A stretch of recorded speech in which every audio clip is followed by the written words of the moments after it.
चलिए हम लोग देते हैं 9 नंबर क्वेश्चन क्या कर रहा है। बोल रहा है कि दो कैंडला का एक समदिग्ध स्रोत जिसका जितना प्रकाश फ्लक्स पैदा करता है वह कौन सा है। दो कैंडला का एक समदिग्ध स्रोत जितना प्रकाश फ्लक्स पैदा करता है वह है आर्टलिगन। आर्टलिगन कैसे है आइए देखते हैं। यहाँ बोल रहा है कि ज्योति फ्लक्स चमकदार प्रकाश तरंगों के रूप में निकाय से प्रति सेकंड निकलने वाली प्रकाश ऊर्जा है। ज्योति फ्लक्स क्या है चमकदार प्रकाश तरंगों के रूप में निकाय से प्रति सेकंड चलने वाली प्रकाश ऊर्जा है, जिसकी इकाई ल्यूमेन है, जिसे एक कैंडला के स्रोत के प्रति इकाई ठोस में निहित फ्लक्स के रूप में परिभाषित किया जाता है। अर्थात एक ल्यूमेन वह ज्योति फ्लक्स है जो एक कैंडला के ज्योति तीव्रता का समदैशिक बिंदु स्रोत एकांक घन कोण में उत्सर्जित होता है। यहाँ पर दो कैंडला दिया हुआ है और जहाँ प्रकाश फ्लक्स है उसको हम लोग क्या करेंगे निकालेंगे। आइए देखते हैं। यहाँ पर दिया हुआ है सूत्र है शायद ये ठीक है और इस सूत्र के अनुसार निकाला जाएगा। तो यहाँ पर कैंडला का मान 2 दे भी किया है तो 2 से 4 से गुणा कर देंगे, 4 दूनी 8 तो ये हो गया ल्यूमेन यानी कि आपका प्रकाश फ्लक्स निकल गया। चलिए नेक्स्ट क्वेश्चन देखते हैं। 10 नंबर क्वेश्चन, विंडो या घरेलू क्लीनर या परफ्यूम स्प्रे के रूप में इस्तेमाल की जाने वाली स्प्रे बोतलें निम्नलिखित में से किस पर काम करती हैं। बोल रहा कि विंडो या घरेलू क्लीनर या परफ्यूम परफ्यूम स्प्रेयर, ठीक है क्या बोल रहा है, विंडो या घरेलू क्लीनर या परफ्यूम स्प्रे के रूप में इस्तेमाल की जाने वाली स्प्रे बोतलें निम्न में से किस पर काम करती है। तो ये काम जो करती है ना बर्नौली के सिद्धांत पर काम करती है। किस पर काम करती है, बर्नौली के सिद्धांत पर। अब कैसे करती है देखते हैं। विंडो या घरेलू क्लीनर या परफ्यूम स्प्रेयर एक प्रकार का कणिक उपकरण है जो स्प्रेयर के गठन से तरल के फैलाव की सुविधा प्रदान करता है। जो स्प्रे के गठन से तरल के फैलाव की सुविधा प्रदान करता है। यह उपकरण बर्नौली के सिद्धांत पर कार्य करता है। इस सिद्धांत के अनुसार यानी कि बर्नौली के जो सिद्धांत है ना उसके अनुसार ये बोल रहा है कि यहाँ पर दिया हुआ है, इसको हम लोग जोड़ देते हैं। बर्नौली के सिद्धांत के अनुसार किसी बहने वाले द्रव पदार्थ की कुल यांत्रिक ऊर्जा यानी कि दाब ऊर्जा, स्थितिज ऊर्जा और गतिज ऊर्जा नियत रहती है। अर्थात जिस स्थान पर द्रव का वेग कम होता है वहाँ दाब अधिक हो जाता है, जिस स्थान पर द्रव का वेग अधिक होता है वहाँ दाब कम हो जाता है। सिंपल से हम लोग इसको समझेंगे।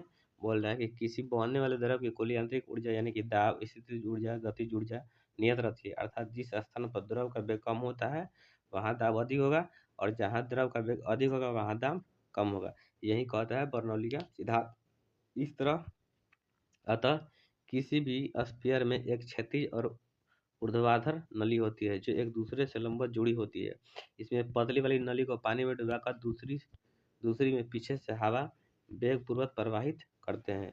इसे क्षैतिज नली के संकीर्ण भाग में वायु की अधिक वेग के कारण दाब क्या होता है घट जाता है और वायु पात्र से नली द्वारा ऊपर चढ़ने लगती है और वायु के साथ मिलकर पानी फव्वारे के रूप में बाहर निकलता है। तो बर्नौली का सिद्धांत हम लोग देखते हैं क्या कहता है कि किसी बहने वाले द्रव की कुल यांत्रिक ऊर्जा यानी कि दाब, स्थितिज और गतिज ऊर्जा यानी कि तीनों दाब ऊर्जा, स्थितिज ऊर्जा और गतिज ऊर्जा नियत रहती है। अर्थात जिस स्थान पर द्रव का वेग कम होता है वहाँ दाब अधिक होगा और जिस स्थान पर द्रव का वेग अधिक होगा वहाँ दाब कम होता है। यानी कि सिंपल है, जहाँ दाब कम होगा वहाँ वेग अधिक होगा और जहाँ वेग कम होगा वहाँ दाब अधिक होगा। ठीक है, चलिए अगला क्वेश्चन देखते हैं। 11 नंबर क्वेश्चन कहता है कि क्षारीय यानी कि बेसिक लेड कार्बोनेट का व्यापारिक नाम क्या है। क्षारीय यानी कि बेसिक लेड कार्बोनेट का व्यापारिक नाम क्या है। इसका नाम है सफ़ेद या वाइट लेड। क्या नाम है, वाइट लेड। लेड कार्बोनेट का व्यापारिक नाम क्या है, इसका नाम है सफ़ेदा या वाइट लेड। सफ़ेद सीसा या बेसिक लेड कार्बोनेट का रासायनिक यौगिक है। इसका रासायनिक सूत्र Pb क्या है देख सकते हैं। इसका रासायनिक नाम क्या है, PbOH2 2PbCO3 होता है। ठीक है, सफ़ेद सीसा एक सफ़ेद पाउडर है जो पानी में अघुलनशील है, लेकिन तनु एसिड में घुलनशील है। देखिए, पानी में नहीं घुलता है, इसलिए अघुलनशील बोल रहा है। तनु एसिड में बोल रहा है घुलनशील है। इसकी उच्च अपारदर्शिता और प्रकाश और मौसम के संपर्क को झेलने की क्षमता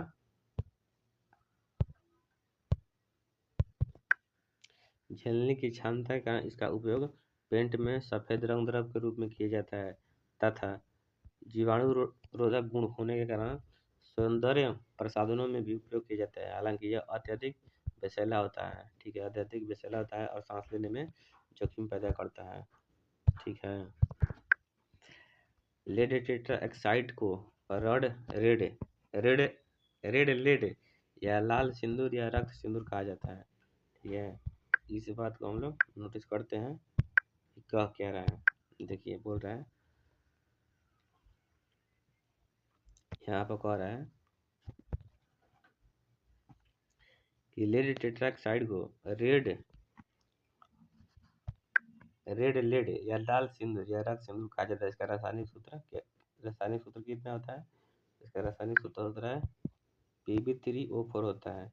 लेड ऑक्साइड को लिजार्थ भी कहते हैं। ये एक उपधर्मी ऑक्साइड है जिसका रासायनिक सूत्र PbO होता है। देखिए, ये जो लिजार्ड है ना, ये एग्जाम में बहुत बार पूछा गया है, या टेस्ट वेस्ट भी अगर हम लोग देते हैं तो उसमें ये सवाल आता है कि लिजार्ड किसे कहते हैं, तो लेड ऑक्साइड को कहते हैं। यह एक उपधर्मी ऑक्साइड है जिसका रासायनिक सूत्र PbO होता है।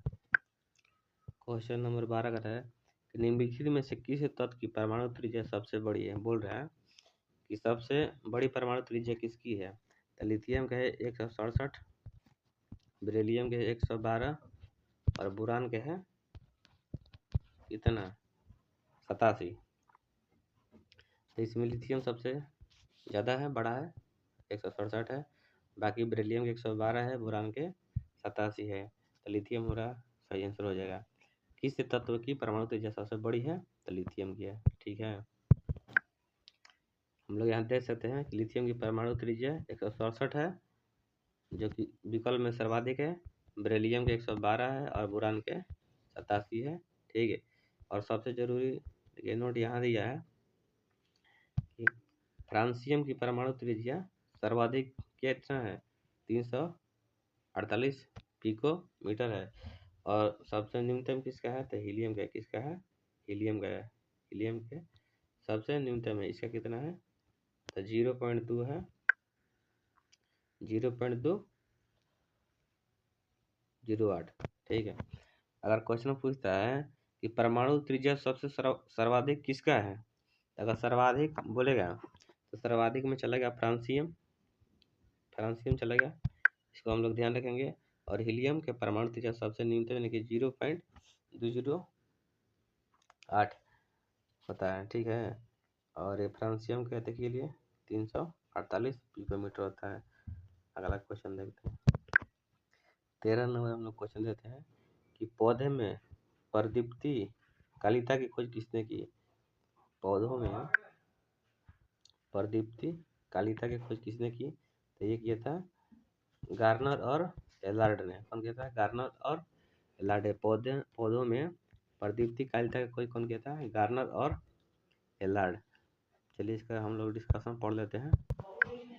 डिस्कशन में दिया हुआ है कि पौधे में परदीप्ति कालिता की खोज गार्नर और कौन किया था, ये लार्ड ने किया था। कब किया था, 1920 में किया था। कुछ पौधे के फूल खिलने के लिए निश्चित मात्रा में प्रकाश की आवश्यकता होती है। बोल रहा है कि पौधों के खिलने के लिए प्रकाश की कुछ निश्चित मात्रा होती है, इसे ही पौधे का परदीप्ति कालिता कहते हैं। देखिए, कुछ पौधे के खिलने के लिए निश्चित मात्रा में प्रकाश की आवश्यकता होती है, उसे हम लोग क्या कहते हैं, परदीप्ति कालिता कहते हैं, ठीक है। बोल रहे हैं कि ये पौधे पर नहीं बल्कि जानवरों पर भी लागू होता है। परदीप्ति कालिता के आधार पर पौधों को क्या किया गया है, 3 वर्गों में बांटा गया है, ठीक है। पौधों को 3 वर्गों में बांटा गया है जो कि निम्न है, ठीक है। पौधों को 3 वर्गों में बांटा गया है जो कि क्या है, निम्न है। लंबे दिन वाले पौधे, जिन पौधे के प्रकाश की अधिक आवश्यकता होती है वे पौधे अधिक लंबे दिन वाले होते हैं। वो पौधे अधिक दिन वाले होते हैं। ठीक है, तो इसके क्या कह रहा है देखते हैं। जिन पौधों के प्रकाश की अधिक आवश्यकता होती है वे पौधे लंबे दिन वाले पौधे होते हैं, जैसे मूली होते हैं, पालक होते हैं, चुकंदर होते हैं। ठीक है, मूली, पालक, चुकंदर ये लंबे दिन वाले पौधे हैं। ठीक है, उसके बाद हम लोग देखते हैं छोटे दिन वाले पौधे। छोटे दिन वाले पौधे कौन से हैं और दिन तटस्थ वाले पौधे कौन से हैं। तो छोटे दिन वाले पौधों को बोल रहा है कि जिन पौधों का प्रकाश की कम आवश्यकता होती है उन्हें छोटे दिन वाले पौधे कहते हैं। इसको अंग्रेजी में SDP यानी कि स्मॉल डेट प्लांट हो सकता है, शायद कुछ ऐसा। ठीक है, जैसे सूरजमुखी, चावल, सोयाबीन, तंबाकू। ठीक, सूरजमुखी, चावल, सोयाबीन, तंबाकू। ठीक है, तो ये छोटे दिन वाले पौधे के अंतर्गत आते हैं। उसके बाद बोल रहा है कि दिन तटस्थ वाले पौधे कौन से हैं। तो वे पौधे जिनमें दिन की लंबाई की परवाह किए बिना फूल आते हैं दिन तटस्थ पौधे कहलाते हैं, यानी कि DNP। ठीक है, दिन तटस्थ पौधे, इसका अंग्रेजी में बोल रहा है DNP। अब इसका हम अर्थ नहीं जानते हैं, लेकिन उसमें आ जाएगा गुलाब, आ जाएगा टमाटर, आ जाएगा ककड़ी, आ जाएगा। ठीक है, तो तटस्थ दिन वाले पौधे में कौन कौन आ जाएगा, गुलाब, टमाटर, ककड़ी। छोटे दिन वाले में कौन आ जाएगा, सूरजमुखी, चावल, सोयाबीन, तंबाकू। तो बड़े दिन वाला में कौन आ जाएगा, मूली, पालक, चुकंदर। ठीक है, अगला क्वेश्चन देखते हैं। 14 नंबर क्वेश्चन देखते हैं। केरल की शांत घाटी यानी कि साइलेंट वैली संरक्षित है। क्यों संरक्षित है, क्योंकि इसमें पौधे और जानवरों की बहुत ही दुर्लभ प्रजाति पाई जाती है। किसमें, केरल की शांत घाटी वैली, शांत घाटी यानी कि साइलेंट वैली में। ठीक है, केरल के साइलेंट वैली यानी कि शांत घाटी में। केरल की शांत घाटी यानी कि साइलेंट वैली में पौधे और जानवरों की बहुत दुर्लभ प्रजाति पाई जाती है। यहाँ पर स्तनधारियों की 41 प्रजातियाँ, यहाँ पर स्तनधारियों की 41 प्रजातियाँ, पक्षियों की 175 प्रजातियाँ, तितलियों की 164 प्रजातियाँ और सरीसृप के 49 प्रजातियाँ, उभयचर की 47 प्रजातियाँ और पतंगों की 400 से अधिक प्रजातियाँ पाई जाती हैं। यहाँ शेर की पूंछ वाला बंदर भी पाया जाता है। शेर की पूंछ वाला मकक बंदर, कौन बंदर, मकक बंदर पाया जाता है, जिसमें यहाँ का स्थानीय जो कि यहाँ का स्थानीय प्रजाति है। इरुलास, कुरुम्बा, मुदुगास और कुटनेकर यहाँ के प्रमुख जनजातीय समुदाय है। वर्ष 1914 में साइलेंट वैली क्षेत्र के जंगलों को आरक्षित क्षेत्र और 1984 के अंतर्गत राष्ट्रीय उद्यान घोषित कर दिया गया। देखिए यहाँ पे क्या कर रहा है सवाल में 3-4 चीज़ हम लोग नोटिस करते हैं। पहली बात कि स्तनधारी में 41, पक्षियों के 175, तितलियों के 164, सरीसृप के 49 और उभयचर प्राणी के 47। कितना, 47 यहाँ पर है ना, 47 बोल रहा है। उभयचर प्राणी के 47 और पतंगों की संख्या 400 से अधिक प्रजाति पाई जाती है। और यहाँ शेर की पूंछ वाला बंदर का नाम क्या है, मकाक। क्या है, मकाक बंदर है। ठीक है, तो मकाक बंदर कहाँ पाया जाता है, तो मकाक बंदर यहीं पाया जाता है कहाँ पे, केरल के साइलेंट वैली क्षेत्र में, जो कि यहाँ का स्थानीय यानी कि स्थानीय प्रजाति है। कौन, मकाक बंदर। और यहाँ पर इरुलास, कुरुम्बा, मुदुगास और कुटनेकर यहाँ के प्रमुख जनजातीय समूह है। अब वर्ष 1914 में इसको साइलेंट वैली क्षेत्र आरक्षित किया गया था और 1984 में राष्ट्रीय उद्यान घोषित कर दिया गया था। 15 नंबर क्वेश्चन बोला है कि स्तनधारियों में समान श्वसन के दौरान डायफ्राम होता है। क्या होता है, डायफ्राम होता है। तो इसका आंसर हो जाएगा डी, यानी कि उपयुक्त में से अधिक है कि किसी का धनुषाकार भी होता है, चपटा भी होता है, नीचे धंसा हुआ भी होता है। इसलिए इसका आंसर क्या हो जाएगा, डी। कैसे होगा, आइए देखते हैं। यहाँ देखते हैं क्या दे रहा है कि स्तनधारियों में डायफ्राम फेफड़ों के नीचे स्थित श्वसन की एक प्रमुख मांसपेशी है। श्वसन क्रिया में सांस लेना और सांस छोड़ना शामिल होता है। सांस लेने के दौरान गुंबद के आकार का डायफ्राम यानी कि चपटा यानी कि संकुचित हो जाता है, और बाहरी इंटरकोस्टल यानी कि मांसपेशियां सिकुड़ जाती है, जो पसलियों के पिंजरे को ऊपर की ओर खींचती है। उससे वक्षीय आयतन में वृद्धि होती है। वक्षीय आयतन में वृद्धि होती है और फुफ्फुसीय दबाव कम हो जाता है, और बाहर से हवा फेफड़ों में चली जाती है। ठीक है, बाहर से हवा कहाँ चल जाती है? फेफड़ों में चल जाती है।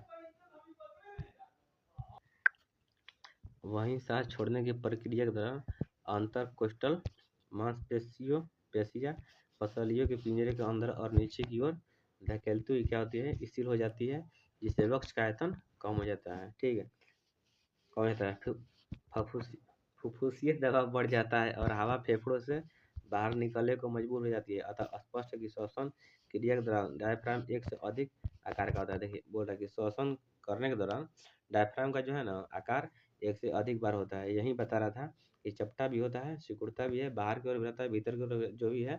ठीक है, तो आकार क्या होता है? चेंज होते रहता है। 16 नंबर क्वेश्चन बोल रहा है कि शरीर की प्रतिरोधक क्षमता से जुड़ी सबसे महत्वपूर्ण कोशिका कौन सी है? किस प्रकार है? शरीर की प्रतिरोधक क्षमता से जुड़ी सबसे महत्वपूर्ण कोशिका प्रकार है, कौन है? तो ये है लिम्फोसाइट। कौन सा है? लिम्फोसाइट। बोला कि शरीर के प्रतिरोधक क्षमता से जुड़ी सबसे महत्वपूर्ण कोशिका प्रकार है, तो कौन है? लिम्फोसाइट। कैसा ये देखते हैं। लिम्फोसाइट एक प्रकार का श्वेत कोशिकाएं हैं जो हमारे शरीर के संक्रमण से लड़ने में मदद करती है। ये हमारे शरीर में श्वेत रक्त कोशिकाओं की कुल संख्या का लगभग 20 से 40% होती है, जो हमारे परिसंचरण तंत्र तथा केंद्रीय लिम्फोइड अंगों में पाया जाता है। एक बार फिर से हम लोग इसको देख लेते हैं। ठीक है, लिम्फोसाइट का क्या रहा है?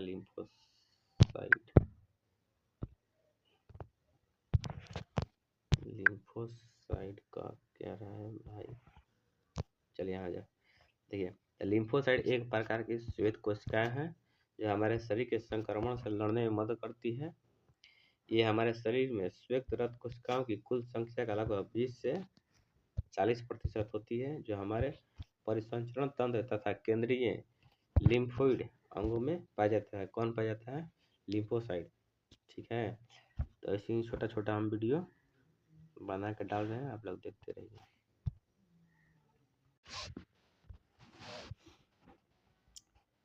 यहाँ बोल रहा है कि ज्ञान दीपक नामक पुस्तक की रचना किस महान संत ने की थी? तो किया था कौन? दरिया साहब। दरिया साहब को कबीर का अवतार भी माना जाता है। ये भोजपुरी कवि थे और दरियाताई संप्रदाय के संस्थापक थे। कौन? दरिया साहब। और इनकी जो आत्मकथा है उसका नाम भी क्या है? दरिया साहब ही नाम है। इनका नाम क्या था? दरिया दास। ये बिहार के रहने वाले थे और भोजपुरी के कवि भी कहे जाते थे। 18 नंबर क्वेश्चन बोल रहा है कि भारत में किस एजेंसी ने उत्साह पोर्टल का प्रारंभ किया? उत्साह पोर्टल का प्रारंभ कौन किया? तो ये किया था यूजीसी। कौन किया था? यूजीसी। और ये कब किया था? 2020 में किया था। ठीक है, तो उत्साह पोर्टल कौन किया था? यूजीसी किया था 2020 में। 2020 की जो राष्ट्रीय नीति है ना यूजीसी द्वारा किया गया था। जो 2020 का राष्ट्रीय शिक्षा नीति है उसके जो कार्य है और उसका रणनीति है उसके पहलू को ये क्या ट्रैक करने के लिए किया गया था। और उत्साह का फुल फॉर्म आप लोग लिख सकते हैं। ठीक है, 19 नंबर क्वेश्चन देते हैं। बोल रहा है कि APJ Abdul Kalam satellite launch vehicle mission को लॉन्च कब किया गया? तो ये किया गया है 19 फरवरी 2023 को। कब किया गया? 19 फरवरी 2023 को। एक में मार्टिन फाउंडेशन 85% फंडिंग किया है। कितना किया है? 85% फंडिंग किया है। और इसमें 100 से ज़्यादा स्कूल 100 से ज़्यादा स्कूल भाग लिया है। ठीक है, और 2000 से अधिक छात्रों ने भाग लिया। ठीक है, 2000 से अधिक छात्रों ने भाग लिया और 100 स्कूल इसमें भाग लिया है। 100 से अधिक स्कूल इसमें भाग लिया है। और ये कब हुआ है? 19 फरवरी 2023 को तमिलनाडु के पट्टी पोलम गांव में। तमिलनाडु का पट्टीपोलम गांव में। चलिए 20 नंबर क्वेश्चन देखते हैं कि किस शहर में प्रथम शुद्ध हरित हाइड्रोजन संयंत्र चालू किया गया था। तो इनमें से कोई नहीं होगा, क्योंकि ये असम में हुआ था। कहाँ पर हुआ था? असम के जोरहाट में, वहाँ पे हुआ। बोल रहा है कि किस शहर में प्रथम शुद्ध हरित हाइड्रोजन संयंत्र चालू किया गया था। तो किया गया था असम के जोरहाट में। नेक्स्ट क्वेश्चन देखते हैं। 21 नंबर क्वेश्चन देखते हैं। संयुक्त राष्ट्र संघ द्वारा किस वर्ष को अंतर्राष्ट्रीय मिलेट वर्ष घोषित किया गया है? अंतर्राष्ट्रीय मिलेट वर्ष घोषित कर दिया गया है किसको? संयुक्त राष्ट्र संघ द्वारा। तो 2023 को।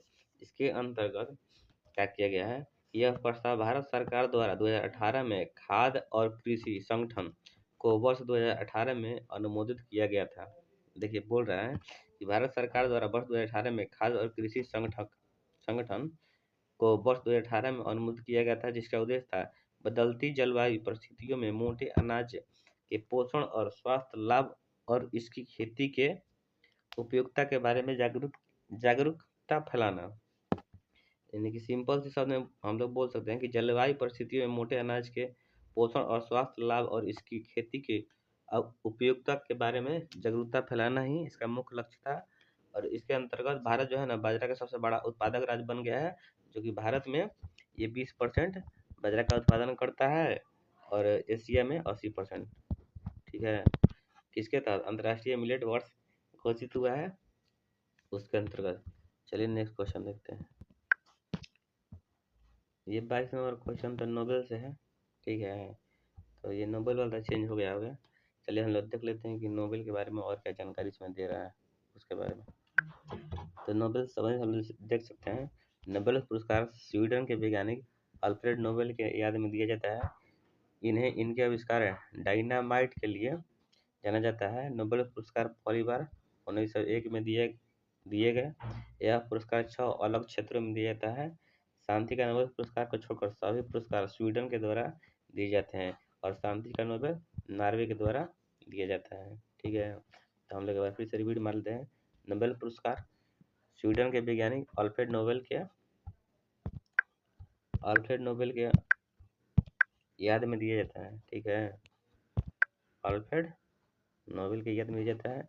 इन्होंने डायनामाइट की खोज की, 1901 से दिया जा रहा है और इसमें जो 6 अलग अलग क्षेत्रों में इसको दिया जाता है। लेकिन शांति के नोबेल पुरस्कार स्वीडन से नहीं मिलता है। ये कहाँ से मिलता है? ये मिलता है नॉर्वे से। ठीक है, आप लोग इस चीज़ को भी ध्यान रखिएगा, कहाँ से मिलता है? तो ये मिलता है नॉर्वे से। शांति के नोबेल कहाँ से? नॉर्वे से। चलिए नेक्स्ट क्वेश्चन देखते हैं। ये भी सवाल है ना 2022 के हैं, इसको भी पढ़ने से कोई फायदा नहीं है, इसका डिस्कशन पढ़ लेते हैं। ये राज्य पिछड़ा वर्ग आयोग का अध्यक्ष यह आयोग के बारे में क्या कह रहा है? तो थोड़ा सा हम लोग इसका डिस्कशन देख सकते हैं। चलिए, तो हम लोग देख सकते हैं कि बिहार सरकार द्वारा राज्य आयोग को पुनर्गठित करते हुए पटना हाईकोर्ट के सेवानिवृत्त न्यायाधीश संजय कुमार को राज्य पिछड़ा वर्ग आयोग का अध्यक्ष नियुक्त किया है। यानी कहने का मतलब है, देखिए इतना पढ़ने का मतलब ये है कि जो बिहार राज्य का है ना पिछड़ा, कौन सा है? पिछड़ा वर्ग आयोग। ठीक है, यहाँ दिया हुआ ना पिछड़ा वर्ग आयोग का गठन, तो इसका नियुक्तिकरण करता है पटना हाई कोर्ट के सेवानिवृत्त, नहीं गलत हो गया, सॉरी गलत हो गया। ठीक है, आपसे हम लोग देख सकते हैं इसको। बोल रहा है कि ये क्वेश्चन सवाल कर सकता है कि बिहार सरकार द्वारा जदयू के वरिष्ठ नेता नवीन चंद्र आर्य की अध्यक्षता में अति पिछड़ा वर्ग आयोग का गठन किया गया है और ये कब गया है? ये पहली बार 2006 में स्थापित किया गया है। तो इतना ये कर सकता है। चलिए हम लोग अगला सवाल देखते हैं। 24 नंबर सवाल देखते हैं। भोजपुरी का पहला फिल्म कौन सी थी? भोजपुरी की पहली फिल्म कौन सी थी? तो ये फिल्म थी गंगा मैया तो है पियरी चढ़ाई बो। ये कब रिलीज हुई? तो ये हुई थी 1963 में। कब? 1963 में रिलीज हुई थी गंगा मैया तय पी एच डी और इसके प्रोड्यूसर डायरेक्टर कौन थे? तो डायरेक्टर थे विश्वनाथ प्रसाद शाहबादी। विश्वनाथ प्रसाद शाहबादी। हम लोग इसको नीचे में देख भी सकते हैं, अगर यहाँ पर दिया हुआ है। यार भाग मत, सॉरी, तो भाग के ऊपर चल गया जाता है, तो भाग के चल गया ऊपर। चलिए फिर से देखते हैं। भोजपुरी की पहली फिल्म गंगा मैया तय पीरी चढ़ाई 1963 में रिलीज हुई थी और एक डायरेक्टर थे कुंदन कुमार, प्रोड्यूसर थे कौन? शाहबादी, विश्वनाथ प्रसाद शाहबादी। तो डायरेक्टर पूछ लेता है एग्जाम में, तो कुंदन कुमार को हम लोग याद करेंगे और विश्वनाथ प्रसाद शाहबादी से क्या थे? प्रोड्यूसर थे। चलिए हम लोग अगला क्वेश्चन देखते हैं। 25 नंबर सवाल बोल रहा है कि भारत के निम्नलिखित थर्मल पावर प्रोजेक्ट को पूर्व से पश्चिम दिशा में स्थापित करें। तो यहाँ पर दिया हुआ है कोटा, नामरूप, ओबरा और कौन सा है? परीक्षा। ठीक है, तो परीक्षा यूपी के झांसी में है, ठीक, और ओबरा सोनभद्र में है, नामरूप असम में है, कोटा राजस्थान में है। तो झांसी के बाद आएगा कौन? झांसी के बाद आएगा राजस्थान और सबसे पहले कौन आएगा? असम। असम सबसे पूर्व में है, तो यहाँ 2 हो जाएगा, ठीक। 2 के बाद कौन होगा? ओबरा। ओबरा कहाँ पे है? यूपी के सोनभद्र के पास में है, ठीक है। तो उसके बाद आ जाएगा ओबरा, उसके बाद यूपी के झांसी के पास है परीक्षा, तो ये 4 नंबर, और उसके बाद कोटा आ जाएगा राजस्थान 1 नंबर। यानी कि पहले असम, तब यूपी का 2 है, उसके बाद राजस्थान। इसको हम लोग पूर्व से पश्चिम सेट करते हैं।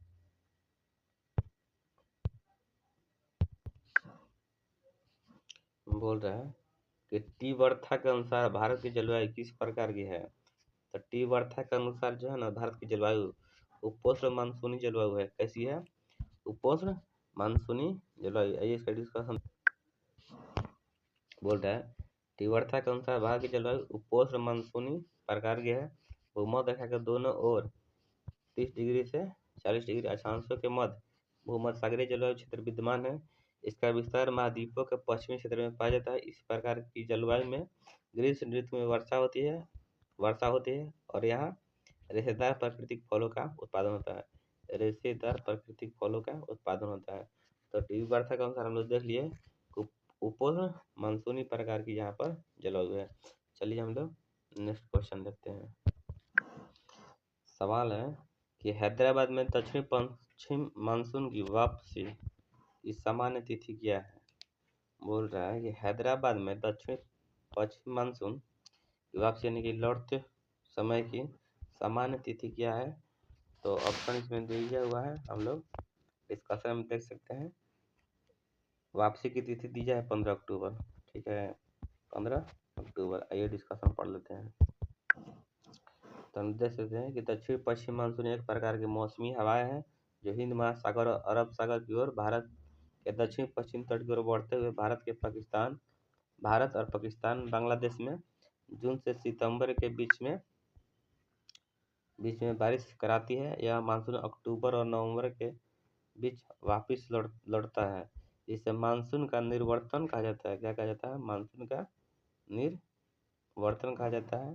हैदराबाद में दक्षिण पश्चिम मानसून की वापसी की तिथि क्या है? 15 अक्टूबर है। तो इतना हम लोग देख सकते हैं। चलिए अब नेक्स्ट क्वेश्चन देखते हैं। 28 नंबर क्वेश्चन बोल रहा है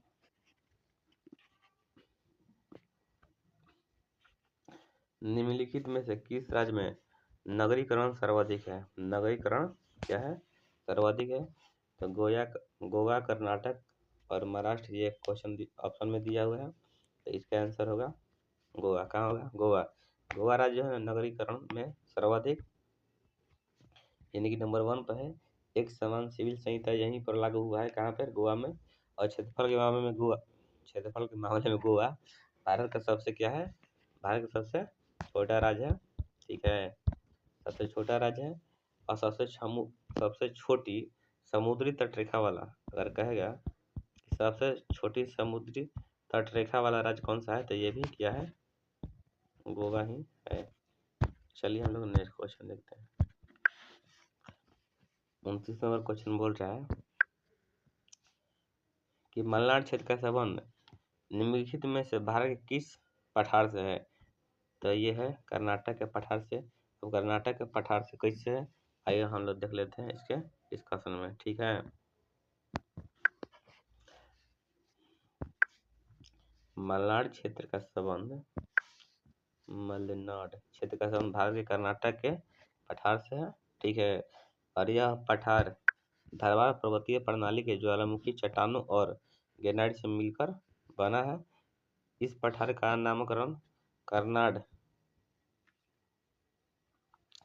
है। इसका अर्थ है काली कर्नाड। फिर से, इस पठार का नामकरण करनाड इसका अर्थ होता है, तो अर्थ इसका क्या होता है, आइए हम लोग देख लेते हैं। इसका अर्थ होता है काली मिट्टी की भूमि। काली मिट्टी की भूमि कर्नाड का अर्थ होता है काली मिट्टी की भूमि, लेकिन ये तो मलनाड कह रहा है। चलिए, कुछ भी गए, कर्नाटक के पठार में है, धारवाड़ पर्वतीय प्रणाली के ज्वालामुखी और ग्रेनाइट से मिलकर बना है। ठीक है, चलिए नेक्स्ट क्वेश्चन देखते हैं। 30 नंबर क्वेश्चन, दक्षिण प्रायद्वीपीय उच्च भूमि का भाग कौन सा है। तो उच्च भूमि का भाग इसमें से आपका हो जाएगा गोंडवाना लैंड। दक्षिण प्रायद्वीपीय उच्च भूमि का भाग कौन सा है, ये हो जाएगा आपका गोंडवाना लैंड। ठीक है, अब गोंडवाना लैंड कैसे है, आइए इसका डिस्कशन एक बार हम लोग पढ़ लेते हैं। दक्षिण प्रायद्वीपीय उच्च भूमि गोंडवाना लैंड का भाग है, इतना हम लोग समझ गए। इसमें क्या किया है, दिया हुआ है गोंडवाना लैंड का भाग है। गोंडवाना एक बृहद महाद्वीप था जिसका अस्तित्व नव प्रागजीव महाकल्प से लेकर जुरासिक काल तक था। यह पेंजिया की दक्षिणी भाग था। उत्तरी भारत को लोरेशिया कहा जाता है। उत्तरी भाग को क्या कहता है, लोरेशिया। और पेंजिया के दक्षिणी भाग को कहा जाता है गोंडवाना, और उत्तरी भाग को कहा जाता है लोरेशिया। इस बात का भी हम लोग ख्याल रखेंगे। गोंडवाना लैंड के जो है दक्षिणी भाग को पेंजिया और उत्तरी भाग को लोरेशिया, और इसका अस्तित्व कब गया, नव प्रागजीव महाकल्प से लेकर जुरासिक काल तक था। चलिए नेक्स्ट सवाल देखते हैं। 31 नंबर क्वेश्चन बोल रहा है कि भारत की कुल जनसंख्या के सापेक्ष बिहार की जनसंख्या का प्रतिशत कितना है। बोल रहा है कि भारत की कुल जनसंख्या के सापेक्ष बिहार की जनसंख्या का प्रतिशत कितना है। तो ये है 8.8%। कितना है, 8.8%। कट रहा है ना, 8.8%। और इसके डिस्कशन में दिया हुआ है कि शशिराम सिन्हा को आधुनिक बिहार का निर्माता माना जाता है। चलिए अगला क्वेश्चन देखते हैं। 32 नंबर सवाल बोल रहा है कि निम्नलिखित में से कौन सा जोड़ा बिहार के दक्षिण गंगा क्षेत्र से मेल नहीं खाता है। बिहार के दक्षिणी गंगा क्षेत्र से मेल नहीं खाता कौन सा जोड़ा। अभी कौन सा जोड़ा मेल नहीं खाता है उसको हम लोग देख लेते हैं। तो इसमें ऑप्शन है पटना मुंगेर, ई मेल खाता है। गया अरवल, ये भी मेल खाता है, लेकिन पटना वैशाली मेल नहीं खाता है।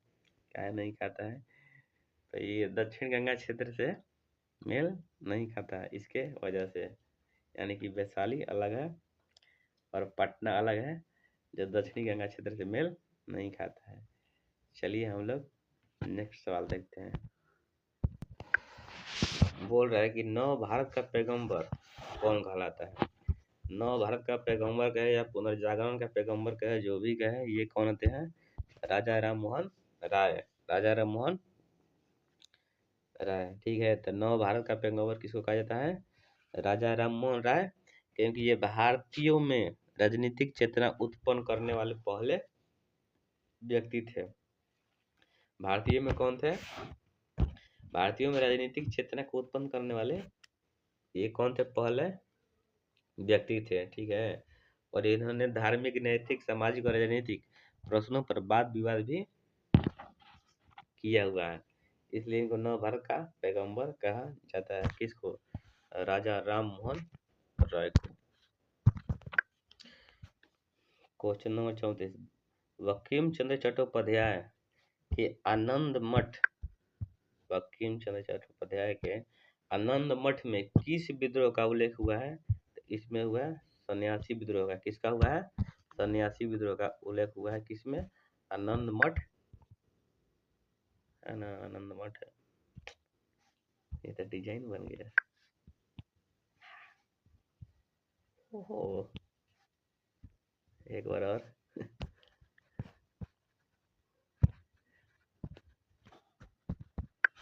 यहाँ पर हम देख सकते हैं बंकिम चंद्र चट्टोपाध्याय के आनंद मठ में सन्यासी विद्रोह का उल्लेख है। और सन्यासी विद्रोह बंगाल में 1770 से 1820 के बीच हुआ है। बंगाल में वर्ष 1970 के भीषण अकाल के बाद सन्यासी विद्रोह शुरू हुआ है, जिससे घोर अराजकता और दुर्दशा उत्पन्न हुई। हालांकि विद्रोह का तत्कालिक कारण हिंदुओं और मुसलमानों दोनों के पवित्र स्थानों हेतु जाने वाले तीर्थयात्रियों पर अंग्रेजों द्वारा लगाए गए प्रतिबंध के अंतर्गत था। ठीक, तो हम लोग देख सकते हैं कि आनंद मठ जो है ये बंकिम चंद्र चट्टोपाध्याय द्वारा लिखा गया है। इसमें सन्यासी विद्रोह का उल्लेख हुआ है। 1770 से लेकर 1820 के बीच में ये विद्रोह हुआ है।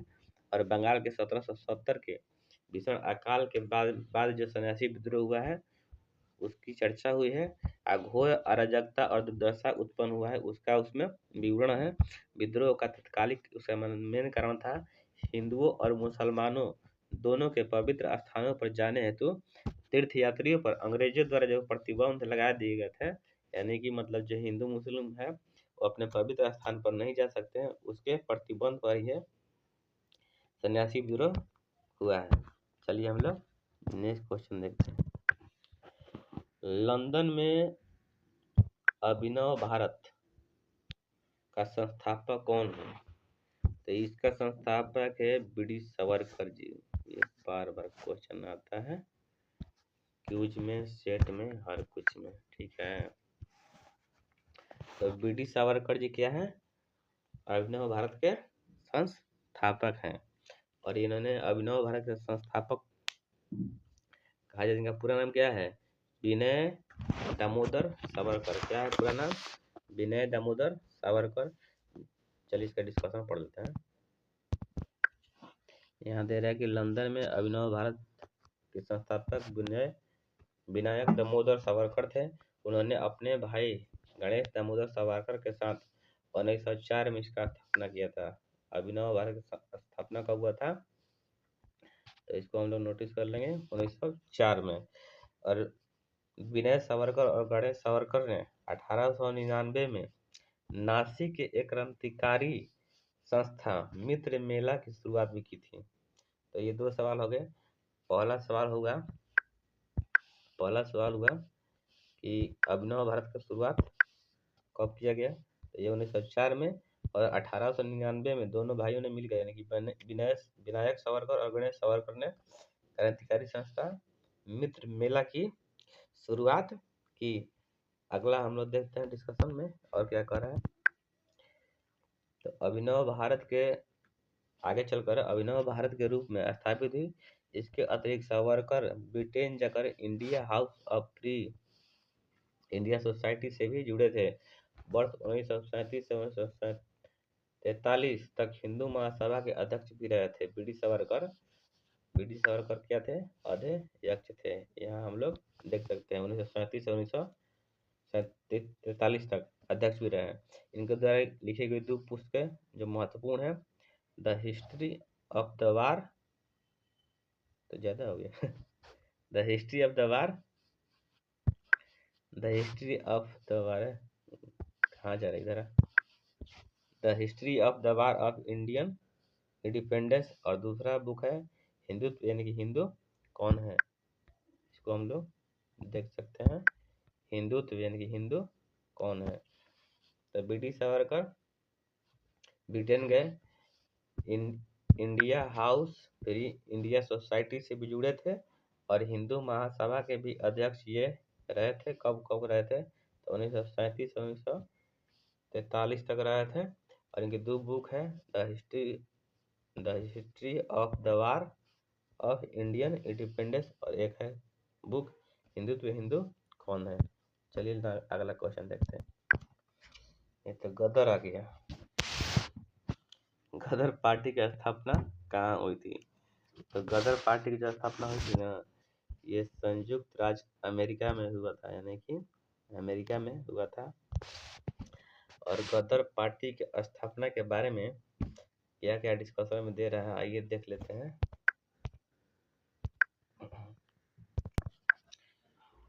गदर पार्टी के प्रमुख क्रांतिकारी लाला हरदयाल द्वारा स्टैनफोर्ड यूनिवर्सिटी कैलिफोर्निया यूएसए में अध्ययन के दौरान सोहन सिंह भाकना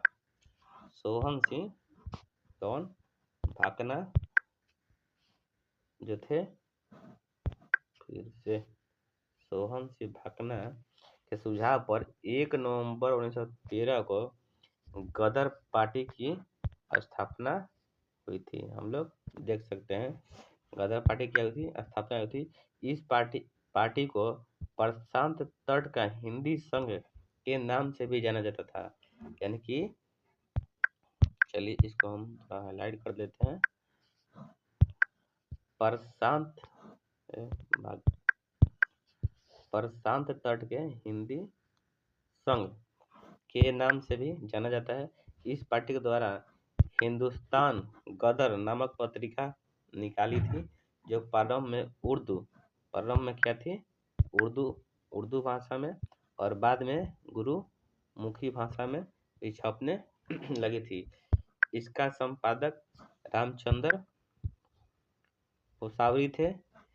इसके अध्यक्ष सोहन सिंह भाकना थे। अध्यक्ष कौन थे? सोहन सिंह भाकना। और इसके अन्य सक्रिय सदस्य करतार सिंह सारभा, विष्णु गणेश पिंगले, हरिनाम सिंह, मौलवी बरकतुल्ला, सोहनलाल पाठक, और कौन कौन है? पंडित काशीराम, मैडम भिखाजी कामा और रास बिहारी बोस भी थे। तो हम लोग इसमें जो है क्या कहते हैं बीबीए, उसको देख लेते हैं एक बार रिपीट। सबसे तो पहले हम देखते हैं कि लाला हरदयाल द्वारा स्टैनफोर्ड यूनिवर्सिटी कैलिफोर्निया यूएस में अध्ययन के दौरान सोहन सिंह भाकना के सुझाव पर, देखिए सुझाव कौन दिया था? सोहन सिंह भाकना दिए थे, लेकिन लाला हरदयाल द्वारा इसकी स्थापना की गई थी। गदर पार्टी के कब किया गया था? तो 1 नवंबर 1913 को। और इसको पहले हम लोग जानते थे प्रशांत तट के हिंदी संघ के नाम से भी हम लोग इसको जानते थे, है ना। प्रशांत तट का हिंदी संघ के नाम से जानते थे। और हिंदुस्तान गदर नाम की जो पत्रिका निकलती थी, पहले उर्दू में निकलती थी, बाद में गुरुमुखी में निकली। उसको छपने वाला जो संपादक थे रामचंद्र पेशावरी थे। और इसमें कौन कौन से सहभागी थे सक्रिय? तो करतार सिंह सारभा थे, विष्णु गणेश पिंगले थे, हरिनाम सिंह, मौलवी बरकतुल्ला, सोहनलाल पाठक, पंडित काशीराम है, मैडम भिखाजी कामा है, रास बिहारी बोस है। अगला क्वेश्चन देखते हैं। बिरसा मुंडा द्वारा किसको कमांडर इन चीफ नियुक्त किया गया? बिरसा मुंडा के द्वारा किसको कमांडर इन चीफ नियुक्त किया गया? तो इसमें से ऑप्शन दे रहा है आंसर में ई, यानी कि उपयुक्त में से कोई नहीं। चलिए इसका हम लोग डिस्कशन पढ़ लेते हैं अच्छा से, वहाँ बेटर रहेगा। देखिए यहाँ पर दे रहा है कि मुंडा आदिवासी समुदाय बिहार के छोटा नागपुर, पठार के रांची के दक्षिणी भाग में निवास करते हैं। देखिए अभी जो एनसीईआरटी का ट्रेंड चल रहा है ना, तो इस तरह से सवाल बहुत सारे आ रहे हैं कि फलाना के दक्षिणी में क्या है, चिलाना के दक्षिणी में कौन है। तो इस तरह के सवाल हम लोग को देखने को मिल रहा है। जैसे यहाँ पर दिया हो ना कि रांची के दक्षिणी भाग में निवास करते थे, तो इस तरह से सवाल आता है। ब्रिटिश सरकार द्वारा जब इन जनजातियों के जीवन शैली में सामाजिक और सांस्कृतिक रूप से हस्तक्षेप किया गया, तो बिरसा मुंडा के नेतृत्व में 1885 में विद्रोह छोड़ दिया गया। इससे उलगखन यानी कि उलगुलान या महाविद्रोह की संज्ञा भी दी जाती है। इसे सरदारी विद्रोह भी कहा जाता है। सरदारी विद्रोह भी इसको क्या कहा जाता है, ठीक है। और इस विद्रोह में बिरसा मुंडा द्वारा किसी को भी कमांडर इन चीफ नहीं बनाया गया है। यानी कहने का मतलब है कि सवाल फंसाने के लिए दे दिया है। बिरसा मुंडा किसको कमांडर इन चीफ बनाए थे, तो किसी को नहीं बनाए थे, ठीक है। और इसमें जो जरूरी चीज है, तो मुंडा विद्रोह, बिरसा मुंडा के द्वारा जो विद्रोह किया गया है, कब किया गया, 1895 के विद्रोह, ठीक है। चलिए हम लोग नेक्स्ट सवाल देखते हैं।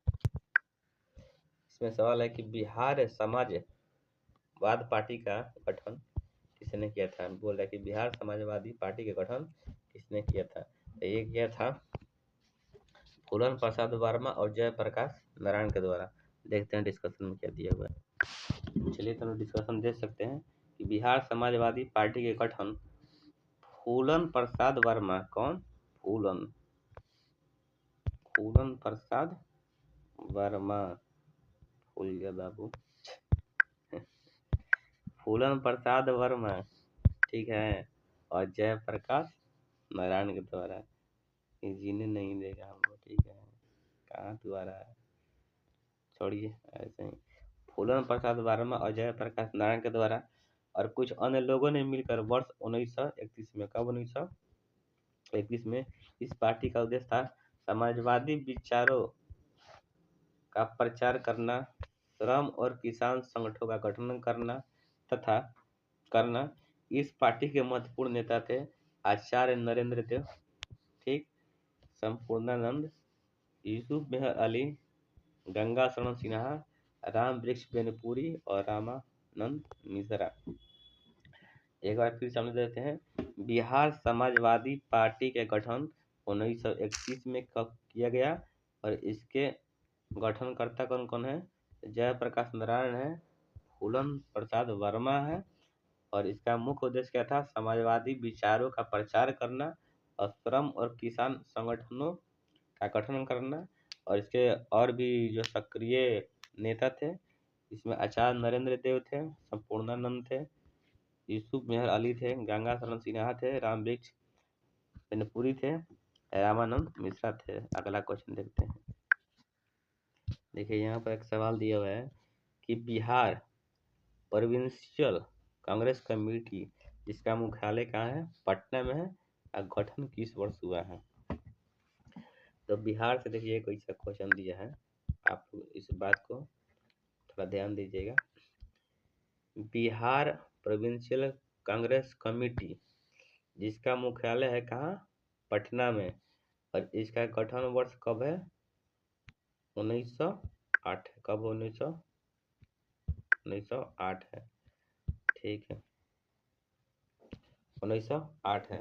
सबसे जरूरी बात क्या है कि इसका डिस्कशन जो दिया हुआ ना, डिस्कशन में दिया कि वर्तमान में इसके अध्यक्ष कौन है। तो इसके अध्यक्ष जो है, तो 2023 में इसका अध्यक्ष कौन थे, 2023 में अध्यक्ष थे जिसका नाम था मदन मोहन झा,